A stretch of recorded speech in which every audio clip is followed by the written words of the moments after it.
मैं Virendra Pandey, department of education, Veer Kunwar Singh university Ara. पिछली कक्षा में हम लोगों ने शिक्षा में प्रबंधन विषय पर चर्चा किया था। आज हम लोग इस कक्षा में सूक्ष्म शिक्षण अर्थात माइक्रो टीचिंग पर चर्चा करेंगे। सूक्ष्म शिक्षण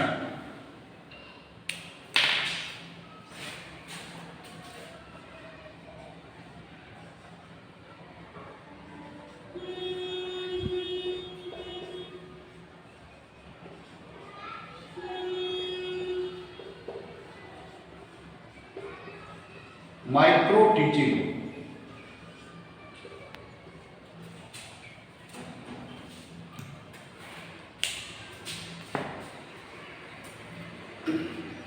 सूक्ष्म शिक्षण एक नियंत्रित परिस्थिति में शिक्षण अभ्यास कार्यक्रम है। इसका आविष्कार अमेरिका के स्टैनफोर्ड यूनिवर्सिटी में प्रमुख विद्वान एचिसन, बूश तथा एलन ने किया था। इसे नियंत्रित परिस्थिति में 5 से 10 छात्रों के समूह पर 5 से 10 मिनट की अवधि में छात्र द्वारा, छात्र कहने का मतलब जो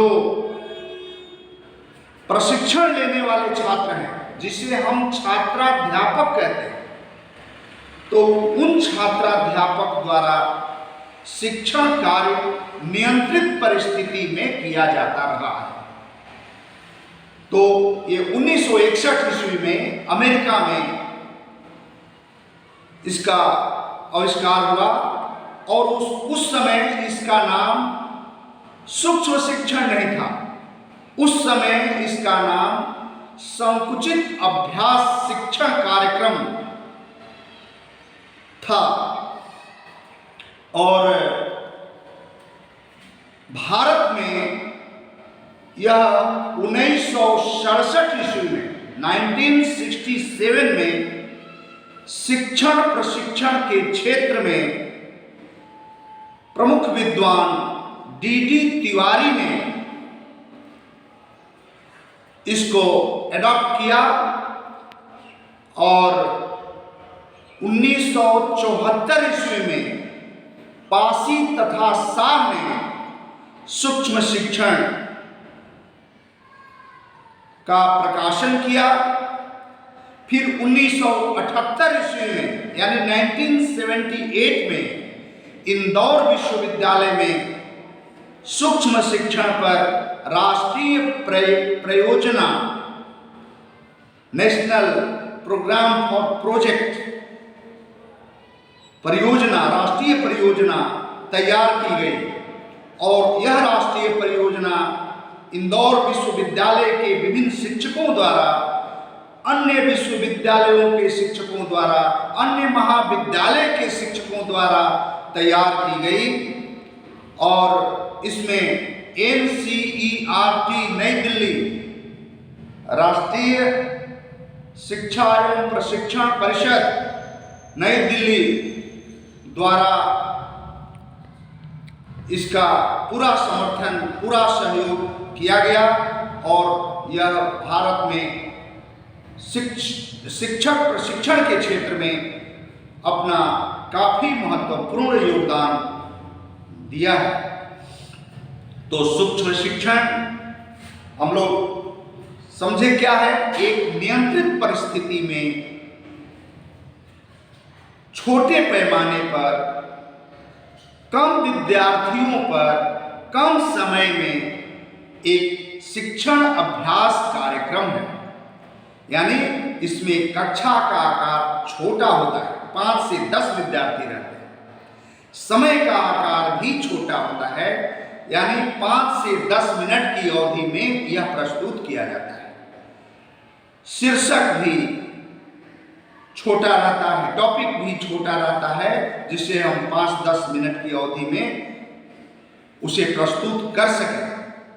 और इसमें एक छात्राध्यापक किसी टॉपिक पर अपना शिक्षण कार्य प्रस्तुत करता है और अन्य छात्राध्यापक विभिन्न प्रकार के रोल अदा करते हैं।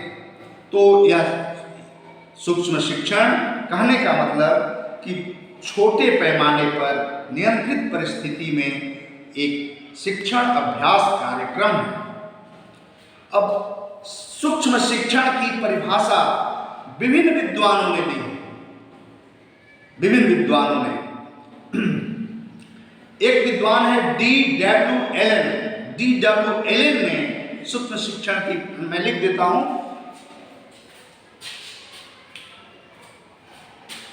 D.W.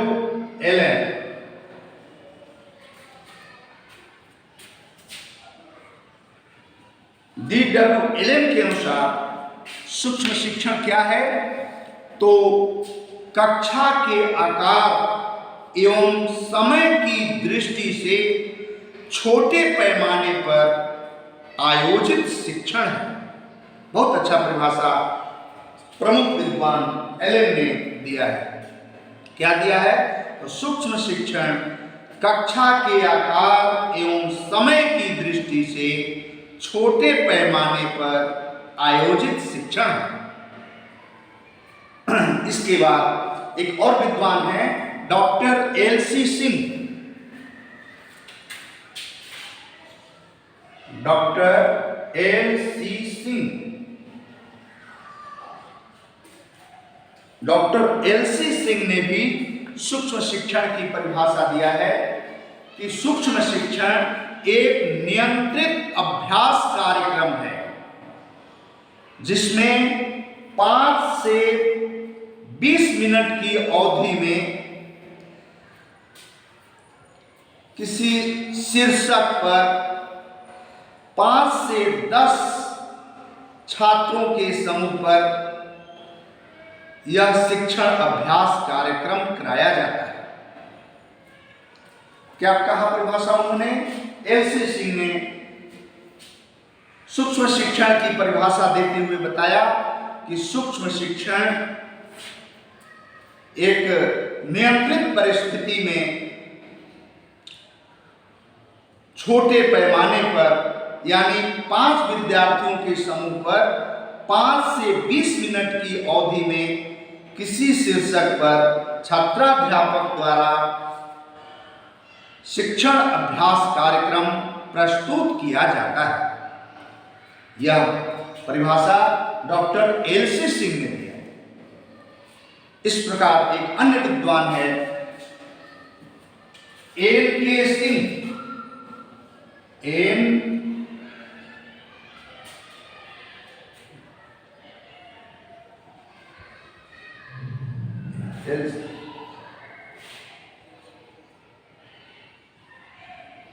सिंह एवं जंगीरा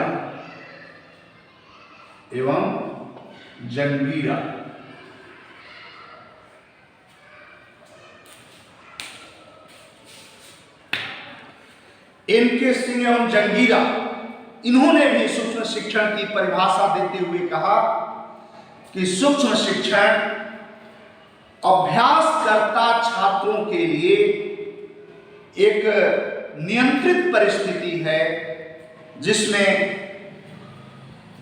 शिक्षण कौशलों का अभ्यास कराया जाता है और 5 से 10 मिनट की अवधि में किसी शीर्षक का उपयोग करते हुए 5 से 10 विद्यार्थियों पर यह शिक्षण कार्य प्रस्तुत किया जाता है और इसमें एक समय में एक ही कौशल सिखाने पर बल दिया जाता है। तो एन.के. सिंह और जंगीरा ने भी सूक्ष्म शिक्षण की बहुत अच्छा परिभाषा प्रस्तुत किया है। तो इस सभी परिभाषाओं को हम यदि समेटते हैं तो यही निकलता है कि सूक्ष्म शिक्षण क्या है। तो सूक्ष्म शिक्षण एक नियंत्रित परिस्थिति में शिक्षण अभ्यास कार्यक्रम है जिसमें कक्षा का आकार छोटा हो, समय की अवधि छोटी हो, प्रकरण छोटा हो और एक समय में एक ही कौशल का अभ्यास कराया जाता हो। और इसमें एक मुख्य बात यह भी है कि इसमें पर्यवेक्षक की व्यवस्था हो। पर्यवेक्षक यानी शिक्षक भी रहते हैं और छात्राध्यापक भी रहते हैं। तो शिक्षक की उपस्थिति में छात्राध्यापक अपना रोल अदा करते हैं, इसलिए यह और सुधार कार्यक्रम की दृष्टि से महत्वपूर्ण बन जाता है। यानी शिक्षक की जो भूमिका है वह पर्यवेक्षक की भूमिका होती है। इसलिए शिक्षक के समक्ष जो छात्राध्यापक शिक्षण अभ्यास कार्यक्रम करते हैं तो उनके शिक्षण प्रक्रिया में, उनके शिक्षण कार्यक्रम में काफी सुधार होता है। ये है सूक्ष्म शिक्षण की परिभाषाएं। अब सूक्ष्म शिक्षण की धारणाएं क्या हैं, कंसेप्ट क्या है, यह स्पष्ट हो जाता है कि सूक्ष्म शिक्षण की धारणाएं है। पहली बात कि पाठ को सरलीकृत रूप में प्रस्तुत करना, इजी वे में, गंभीर नहीं बनाना किसी पाठ को, पाठ को सरलीकृत रूप में प्रस्तुत करना पहला है। दूसरा है पाठ को कम अवधि का बनाना, ये दूसरा है। और तीसरा है कि पर्यवेक्षक की उपस्थिति में छात्राध्यापक द्वारा पाठ का प्रस्तुतिकरण करना। तो ये तीन धारणाएं सूक्ष्म शिक्षण की स्पष्ट होती है। अब कुछ है कि सूक्ष्म शिक्षण का व्यावहारिक रूप क्या है, बिहेवियर फॉर्म क्या है इसका, उस पर हम चर्चा करेंगे।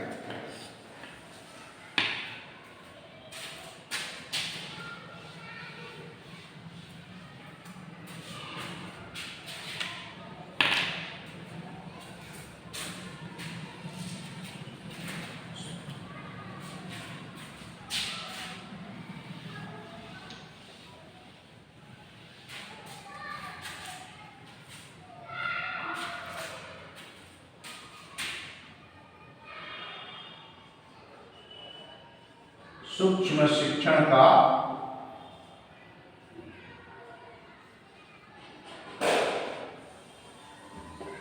व्यावहारिक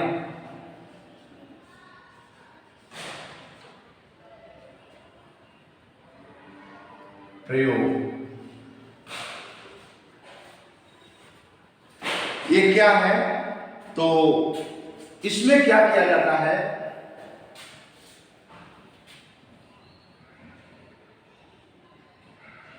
पाठ योजना, यानी कहें पाठ योजना बनाना।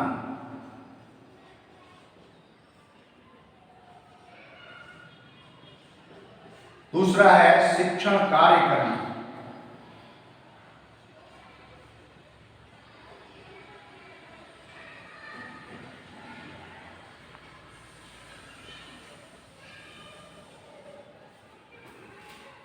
पाठ योजना बनाना, इसके बाद शिक्षण कार्य करना, इसके बाद निरीक्षण और मूल्यांकन करना। निरीक्षण और मूल्यांकन करना। फिर पुनः पाठ योजना बनाना, पुनः पाठ योजना बनाना।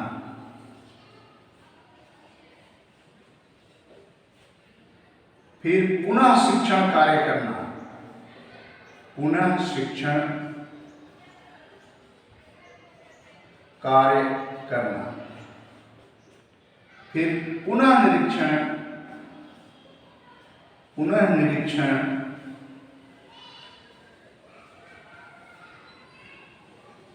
और मूल्यांकन की जगह प्रतिपुष्टि कहें ज्यादा अच्छा है। तो पुनः निरीक्षण और प्रतिपुष्टि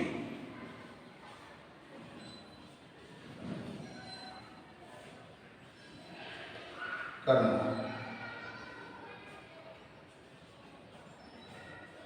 प्रतिपुष्टि करना, ये है, ये व्यवहारिक प्रयोग है। और इसको कौन दिया है? कई विद्वानों ने दिया है, लेकिन समय की अवधि सबका कुछ अलग अलग अपने तरह से लोग विद्वानों ने प्रस्तुत किया है। जैसे हम अभी आपको प्रस्तुत करेंगे, मिश्रा, गोस्वामी और कुलश्रेष्ठ, इन तीनों विद्वानों ने मिलकर इसका समय भी निर्धारित किया है कि पाठ योजना बनाने में 6 मिनट का समय दिया जाएगा, 6 मिनट, शिक्षण कार्य 4 मिनट, निरीक्षण और प्रतिपुष्टि ये भी 4 मिनट, फिर पुनः पाठ्य योजना बनाना 7 मिनट, फिर पुनः शिक्षण कार्य करना 6 मिनट, और फिर पुनः निरीक्षण और प्रतिपुष्टि करना 6 मिनट। कुल जोड़ने पर कितना हुआ? 6, 4, 10, 4, 14, 7, 21, 6, 27 और 6 कितना हुआ? 35 मिनट। 7, 6, 13, 19, 4, 23, 4, 27, 35,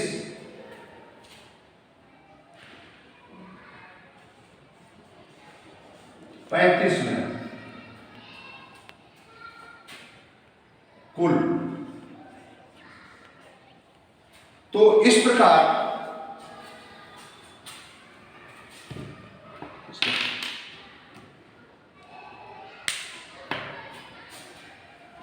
ये मिश्रा, गोस्वामी और कुलश्रेष्ठ ने सूक्ष्म शिक्षण के व्यवहारिक प्रयोग को इस रूप में दर्शाया है कि किस पर कितना समय दिया जाए।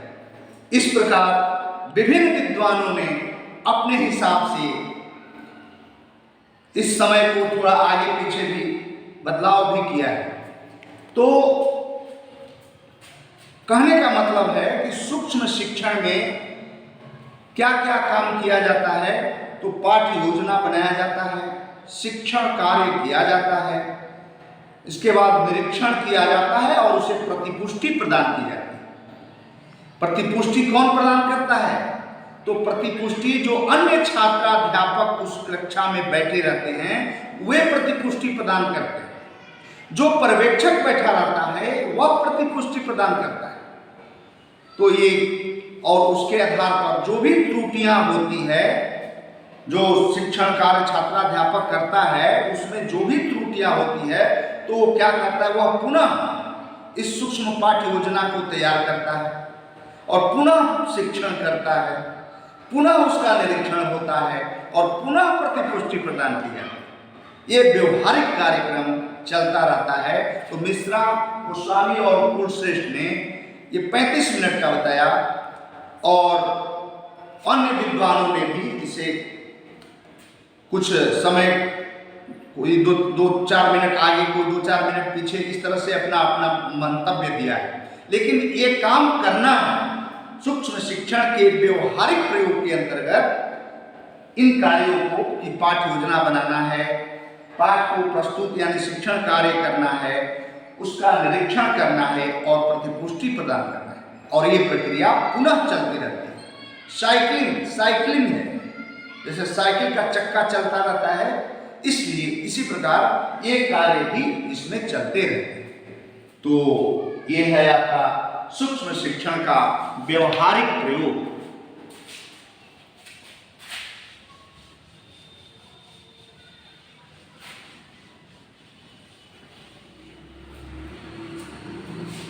अब है सूक्ष्म शिक्षण की क्या विशेषताएं हैं।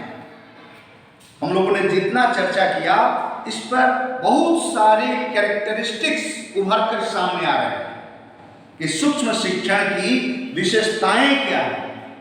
तो सूक्ष्म शिक्षण एक नियंत्रित परिस्थिति में शिक्षण अभ्यास कार्यक्रम है, पहली विशेषता है। दूसरी विशेषता है कि सूक्ष्म शिक्षण में एक समय में एक ही कौशल को सिखाया जाता है। नेक्स्ट है कि सूक्ष्म शिक्षण में पाठ की अवधि छोटी होती है। नेक्स्ट है सूक्ष्म शिक्षण में छात्रों की संख्या भी छोटी होती है। नेक्स्ट है सूक्ष्म शिक्षण में नमनीयता ज्यादा होती है, यानी पूरी परिस्थिति को लचीलापन बनाया जा सकता है। नेक्स्ट है कि सूक्ष्म शिक्षण में पर्यवेक्षक की व्यवस्था होती है। नेक्स्ट है सूक्ष्म शिक्षण में पर्यवेक्षक एवं अन्य छात्राध्यापकों द्वारा प्रतिपुष्टि प्रदान की जाती है। नेक्स्ट है सूक्ष्म शिक्षण में सूक्ष्म पाठ योजना निर्मित की जाती है और उनका सूक्ष्म शिक्षण कार्य किया जाता है, उसका निरीक्षण किया जाता है और उसका प्रतिपुष्टि प्रदान की जाती है। ये सारे क्रियाकलाप सूक्ष्म शिक्षण की विशेषताएं के अंतर्गत आती है। अब सूक्ष्म शिक्षण में कौशल जो हम सीखते हैं, कौशल सिखाने, कौशल का जो अभ्यास कराया जाता है, तो कौन कौन से कौशल होते हैं, इस पर थोड़ा सा हम लोग चर्चा करेंगे कि सूक्ष्म शिक्षण में विभिन्न कौशलों को सीखा जाता है। एक समय में एक ही कौशल सीखा जाता है, लेकिन इसकी अन्य कक्षाएं भी होती हैं, अन्य कौशलों पर भी प्रैक्टिस कराया जाता है। तो कितने कौशल हैं? तो बहुत सारे कौशल हैं। हम लोग शिक्षक प्रशिक्षण संस्थाओं में कुछ गिने चुने कौशलों पर अभ्यास करा देते हैं। जैसे 5 किसी कौशल का चयन करते हैं जिसका ज़्यादातर प्रयोग दिखता है, उस पर हम लोग 5 का चयन करके 5 कौशलों का अभ्यास करा देते हैं। कहीं 7 कौशलों का लोग अभ्यास कराते हैं। लेकिन शिक्षण के कौशल बहुत हैं, 24-25 इस तरह से हैं, ज़्यादा हैं। तो कई कौशल हैं। कुछ कौशल को हम लोग जान लें कि शिक्षण के कौशल क्या क्या है। तो शिक्षण के कौशल हैं उद्देश्य लेखन कौशल। कोई भी टॉपिक हम पढ़ाते हैं तो उसका ऑब्जेक्टिव्स क्या है, यानी ऑब्जेक्टिव्स 2 तरह के, सामान्य और विशिष्ट, जनरल और ऑब्जेक्टिव्स एंड स्पेसिफिक ऑब्जेक्टिव्स, सामान्य उद्देश्य एवं विशिष्ट उद्देश्य।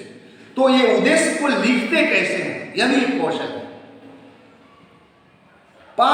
सूक्ष्म पाठ योजना तैयार करना, ये कैसे होता है, यह भी एक कौशल है। यानी पाठ योजना तैयार करना, उद्देश्य लेखन कौशल, पाठ प्रस्तुतिकरण, इसके बाद प्रस्तावना कौशल, टॉपिक हम कैसे निकालते हैं, प्रस्तावना कौशल, इंट्रोडक्शन जिसको बोलते हैं, एक्सप्लेनेशन, व्याख्या कौशल, ब्लैक बोर्ड राइटिंग यानी श्यामपट्ट लेखन कौशल, पुनर्बलन कौशल, रीइंफोर्समेंट, पुनर्बलन कौशल, निकष परख तैयार करना, क्राइटेरियन टेस्ट कौशल। इसके बाद आपका प्रश्न पूछना, क्वेश्चनिंग, प्रश्न कौशल, बहुत सारे, पाठ समापन कैसे करें, एंड कैसे करें, पाठ समापन कौशल। तो शिक्षण कौशल के विभिन्न प्रकार हैं जिसका उपयोग शिक्षण कार्य में किया जाता है। तो ये है शिक्षण कौशल के विभिन्न प्रकार। अब शिक्षण कौशल से लाभ क्या है, ये कराने से क्या फायदा है? तो शिक्षण कौशल से विभिन्न लाभ हैं, अनेक लाभ हैं। जैसे इसमें क्या होता है कि छात्राध्यापक को तुरंत शिक्षण के वास्तविक परिस्थिति से सामना नहीं हो पाता, उसके लिए उसे तैयारी करने का मौका मिल जाता है। शिक्षण के वास्तविक परिस्थिति की जटिलताओं को कम करने में सूक्ष्म शिक्षण बहुत कारगर सिद्ध होता है। यह उसका लाभ है। सूक्ष्म शिक्षण कार्यक्रम से छात्राध्यापक के अंदर विश्वास जग जाता है, यानी छात्राध्यापक में आत्मविश्वास बढ़ जाता है। सूक्ष्म शिक्षण से छात्र विभिन्न कौशलों में पारंगत हो जाते हैं। सूक्ष्म शिक्षण से छात्रों को कक्षा नियंत्रण करने में काफी मदद मिल जाती है। सूक्ष्म शिक्षण से छात्राध्यापक को पाठ को क्रमबद्ध रूप में प्रस्तुति करने में सहायता मिल जाती है। शिक्षण कार्यक्रम के विभिन्न स्टेप्स को, विभिन्न चरणों को छात्राध्यापक भली भांति समझ जाते हैं और उनका विधिवत उपयोग करने लग जाते हैं। ये बहुत सारे लाभ भी सूक्ष्म शिक्षण के दृष्टिगोचर होते हैं। कुछ इसके लिमिटेशंस भी बताए गए, कुछ दोष भी बताए गए कि सूक्ष्म शिक्षण में समय अधिक लगता है, यानी समय की दृष्टि से यह इसमें, क्योंकि बार बार एक विद्यार्थी को, प्रत्येक छात्राध्यापक को अभ्यास कराइए, विभिन्न कौशलों का अभ्यास कराइए, तो इसमें बहुत सारा समय लग जाता है। ये उसका दोष बताया गया। और भी दोष बताया गया कि सूक्ष्म शिक्षण की कक्षा की वास्तविक परिस्थिति से थोड़ा अलग हो जाता है, कि उसमें केवल कौशल पर ज़्यादा जोर दिया जाता है, तो कक्षा की कुछ परिस्थितियां और भी होती है, उस पर जोर नहीं दिया जाता। और भी दोष बताया गया कि सूक्ष्म शिक्षण में खर्च अधिक हो जाता है, यानी यह अधिक खर्चीला हो जाता है, क्योंकि कम समय में देना है और कम विद्यार्थियों को ही पढ़ाना है। तो तो कई ग्रुप हो जाते हैं, तो उसमें क्या होता है कि उसमें खर्च बढ़ जाते हैं। तो क्योंकि कई दिन प्रोग्राम चलता है, कई क्लास में शिक्षक की व्यवस्था करनी पड़ती है, सारे शिक्षण सामग्री की व्यवस्था करनी पड़ती है, तो खर्च भी बढ़ जाता है। तो इस प्रकार इसके कई प्रकार के कुछ दोष भी बताए गए, लेकिन कुल मिलाकर यह आंका जाता है कि सूक्ष्म शिक्षण वास्तविक शिक्षण की जटिलताओं को कम करने में, छात्राध्यापक के आत्मविश्वास को बढ़ाने में, पाठ को सरलीकृत ढंग से प्रस्तुतिकरण करने में काफी मददगार होता है। यह है सूक्ष्म शिक्षण। इस प्रकार पूरे व्याख्यान को अगर हम संक्षेप में प्रस्तुत करना चाहें तो हम यह कर सकते हैं कि सूक्ष्म शिक्षण एक नियंत्रित अभ्यास कार्यक्रम है। इसका आविष्कार अमेरिका के स्टैनफोर्ड यूनिवर्सिटी में प्रमुख विद्वान एचिसन, बूश तथा एलन द्वारा किया गया है। उस समय सूक्ष्म शिक्षण नाम नहीं दिया गया था, उस समय संकुचित शिक्षण अभ्यास कार्यक्रम इसका नाम दिया गया था। और एचिसन ने उस समय वीडियो टेप रिकॉर्डर का इसमें प्रयोग करने पर अपना सुझाव दिया, और इस सुझाव का समर्थन बूश ने भी किया और एलन ने भी किया, जिसके फलस्वरूप सूक्ष्म शिक्षण कार्यक्रम में वीडियो टेप रिकॉर्डर का भी वहाँ प्रयोग होने लगा और इस वीडियो टेप रिकॉर्डर के प्रयोग होने से प्रतिपुष्टि में काफी मदद मिलने लगी। शिक्षकों को अपने शिक्षण प्रक्रिया में सुधार लाने में काफी मदद मिलने लगी, लेकिन कुछ शिक्षकों द्वारा इसका विरोध भी किया गया, जो स्वाभाविक था, क्योंकि किसी शिक्षक का पूरा उसमें शिक्षण कार्यक्रम पुनः दिखाना, अगर वह शिक्षण कार्यक्रम अच्छा न हो, सही न हो, वस्तु स्थिति की सही बातों को स्पष्ट न करता हो, तो उस शिक्षक को थोड़ा फील होता है। इसलिए उन्होंने विरोधाभास यानी विरोध भी इसका शुरू किया। तो फिर भी यह कार्यक्रम काफी प्रभावी रहा। कई शिक्षकों का इसमें काफी सुधार भी हुआ और भारत में शिक्षण प्रशिक्षण के क्षेत्र में इसका सर्वप्रथम प्रयोग ये डी.टी. तिवारी ने किया। और कब किया? तो 1967 ईस्वी में, 1967 ईस्वी में। और सूक्ष्म शिक्षण पर प्रकाशन पासी तथा शाह ने 1974 ईस्वी में 1974 में किया। और 1978 में इंदौर विश्वविद्यालय में एक राष्ट्रीय प्रायोजना NCERT दिल्ली के सहयोग से तैयार किया गया और उसमें कई विद्वान, उस विश्वविद्यालय के भी विद्वान, इंदौर विश्वविद्यालय के और उसके महाविद्यालयों के विद्वान, अन्य विश्वविद्यालयों के विद्वान भी इसमें सहयोग किया और यह सूक्ष्म शिक्षण के रूप में यह जाना जाने लगा। इस प्रकार सूक्ष्म शिक्षण की परिभाषा विभिन्न विद्वानों द्वारा दी गई, जो हमने अभी बताया था कि एलन महोदय ने, D.W. एलन ने बहुत सटीक परिभाषा सूक्ष्म शिक्षण का प्रस्तुत किया था। क्या कहा था उन्होंने? कक्षा के आकार एवं समय की दृष्टि से छोटे पैमाने पर आयोजित शिक्षण को सूक्ष्म शिक्षण कहा जाता है।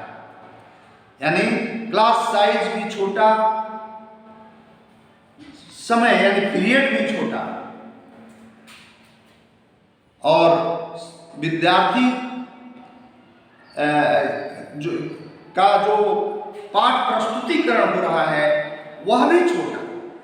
तो कक्षा का साइज, कक्षा के आकार, समय की दृष्टि से छोटे पैमाने पर आयोजित शिक्षण को सूक्ष्म शिक्षण कहा गया। यह परिभाषा एलन द्वारा दिया गया। इसके बाद दूसरी परिभाषा एल.सी. सिंह ने दिया।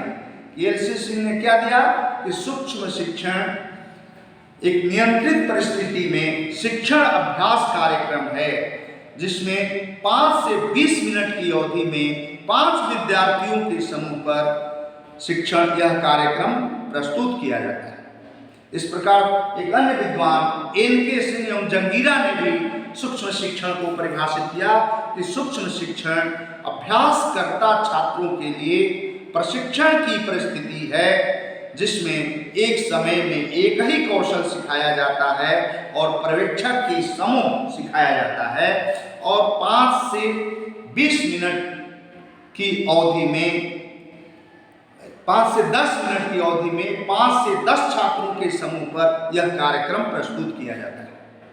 तो पूरे परिभाषाओं को देखा जाए तो सब ने लगभग एक ही बात कहा कि कक्षा का आकार छोटा, समय छोटा, और पाठ जो टॉपिक प्रस्तुत हो रहा है अर्थात प्रकरण भी छोटा, और एक समय में एक कौशल का अभ्यास कराना, पर्यवेक्षक की उपस्थिति में कराना, ये सारी बातें इसमें समाहित हैं। तो इसकी विशेषताएं इन परिभाषाओं से ही स्पष्ट हो जाती हैं। अब इसका हम लोगों ने धारणाएं बताया कि इसकी मुख्य धारणाएं क्या है, इसकी कंसेप्ट क्या है। तो सूक्ष्म शिक्षण की मुख्य धारणा है कि बताए थे कि 3 धारणा मुख्य रूप से: पाठ को कम अवधि का बनाना, दूसरा है पाठ को सरलीकृत रूप में प्रस्तुत करना, और तीसरा पाठ को पर्यवेक्षक के सम्मुख माने सामने, पर्यवेक्षक के सामने सरलीकृत ढंग से प्रस्तुत करना। तो ये 3 धारणाएं भी हमने बताया। फिर इसका व्यवहारिक प्रयोग भी हमने बताया कि कई विद्वानों ने इसके व्यवहारिक प्रयोग पर चर्चा किया, और जिसमें हमने मिश्रा और गोस्वामी तथा कुलश्रेष्ठ की चर्चा की कि उसमें क्या क्या है।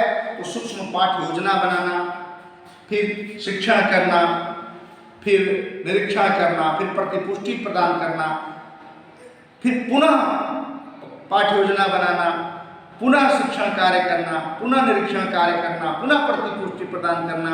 यानी यह साइकिल जो है चलता रहता है, यह व्यवहारिक कार्यक्रम चलता है। और उन्होंने 35 मिनट की अवधि का अपना प्रस्तुत भी किया। तो इस तरह विभिन्न विद्वानों ने कोई 40 मिनट का प्रस्तुत किया, कोई 36 मिनट का प्रस्तुत किया। इस तरह से विभिन्न विद्वानों ने अपना अपना विचार प्रस्तुत किया। तो यह इसका व्यवहारिक प्रयोग है। कहने का मतलब कि सूक्ष्म शिक्षण कार्यक्रम में सूक्ष्म पाठ योजना तैयार किया जाता है, उस पाठ योजना के अनुरूप शिक्षण कार्य किया जाता है, और उसमें निरीक्षण किया जाता है और प्रतिपुष्टि प्रदान की जाती है। और उसमें क्या एक समय में एक कौशल सिखाने पर बल दिया जाता है। तो ये है उसका व्यवहारिक प्रयोग। अब इसके बाद हमने ये भी चर्चा किया कि कितने प्रकार के कौशल हैं जो उसमें सीखने पड़ते हैं। तो हमने बताया कि बहुत सारे कौशल हैं, जिसमें कुछ का हमने नाम भी दिया। नाम दिया कि पाठ योजना निर्मित करना, यह भी एक कौशल है। उद्देश्य लिखना, उद्देश्य लेखन कौशल, ये इंट्रोडक्शन माने प्रस्तावना कौशल, व्याख्या कौशल, प्रश्न कौशल, क्वेश्चनिंग कैसे करेंगे, श्यामपट लेखन कौशल, पुनर्बलन कौशल, पाठ समापन कौशल, क्राइटेरियन टेस्ट कौशल। विभिन्न प्रकार के कौशल भी हैं जिसका अभ्यास इस सूक्ष्म शिक्षण के अंतर्गत कराया जाता है। अब हमने बताया सूक्ष्म शिक्षण के लाभ क्या हैं। तो सूक्ष्म शिक्षण वास्तविक शिक्षण की जटिलताओं को कम करने में सहायता करता है। इसमें छात्राध्यापक को आत्मविश्वास बढ़ता है। इसमें पाठ को सरलीकृत रूप में प्रस्तुत करने का ढंग विकसित हो जाता है। इसमें विभिन्न प्रकार के कौशलों में छात्राध्यापक पारंगत हो जाते हैं। तो बहुत सारे इसके लाभ भी हमने बताया, कुछ दोष भी बताया। दोष क्या है कि इसमें समय बहुत ज़्यादा लग जाता है, यह खर्चीला भी हो जाता है, और यह कक्षागत परिस्थिति से थोड़ा अलग भी हट जाता है। इसमें अन्य भी जो शिक्षण के अंतर्गत कार्यक्रम है, बहुत सारे चीज छूट जाते हैं, क्योंकि इसमें कौशलों पर ज़्यादा जोर दिया जाता है। तो इसके कुछ दोष भी बताए गए। लेकिन कुल मिलाकर सूक्ष्म शिक्षण शिक्षण के क्षेत्र में अपना अमूल्य योगदान देता है, क्योंकि इससे शिक्षण कार्यक्रम में अभ्यासकर्ता छात्र को यानी छात्राध्यापक को अपने शिक्षण प्रक्रिया में सुधार लाने में काफी मदद मिलती है। इस प्रकार सूक्ष्म शिक्षण एक नियोजित परिस्थिति में अभ्यास कार्यक्रम है। आज हम लोग इस कक्षा को यही विश्राम देते हैं, फिर हम लोग अगले दिन अगले टॉपिक पर चर्चा करेंगे। धन्यवाद।